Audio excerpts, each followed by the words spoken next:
House of Representatives has begun the process of establishing the Sustainable Development Fund and its administrative board. This was done during a public hearing by a bill sponsored by federal lawmaker from Adamawa State, Abdulrazak Namdez, as stakeholders expressed mixed reactions to some aspects of the proposal. The bill, with the aim of ensuring effectiveness in the operations and activities of the Sustainable Development Goal as it is done globally, has drawn opinions from states, ministries, and stakeholders. The move was supported by the House leadership, hence this public hearing to aggregate views from stakeholders in order to provide a legislative framework for its take-off. Agree with me that Sustainable Development Goals is meant to unlock and empower human, economic, and social changes, and also to end poverty, protect the planet, and ensure that 2030 Sustainable Goals is achieved. To do this, there must be economic wherewithal, there must be funding, because you do not create goals in isolation. You must back it up with funding to achieve those goals. And this is what this bill is about.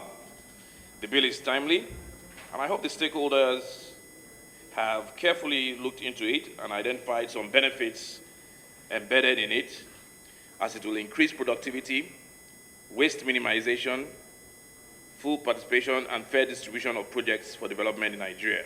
This bill will promote proper accountability and transparency of SDGs activities, stakeholders' representation at all levels of decision-making, and proper allocation of funds for the attainment of the Sustainable Development Goals in the 6 geopolitical zones of the country. Distinguished ladies and gentlemen, this bill is a challenge to us to test our commitments to ensuring the achievement of the Sustainable Development Goals in Nigeria. There is no doubt a need to define a structure and the legal framework for its efficiency, effectiveness, accountability, and sustainability. Stakeholders keyed into the proposal but made some recommendations. The Minister of Education makes the following specific observations on the bill. 1. Section 1(2)(a) provides the fund shall A. be a body corporate with tenure of 15 years from commencement date of this Act. Achieving the SDG constitutes an important responsibility to the National Population Commission within the context of the National Population Policy for Sustainable Development, harnessing the demographic dividends, and achieving the commitment that Nigeria made and other 145 countries around the world in Nairobi in 2019. Priority should be given to 3 key areas: health, education, and economic empowerment of persons with disability, women, and the older persons.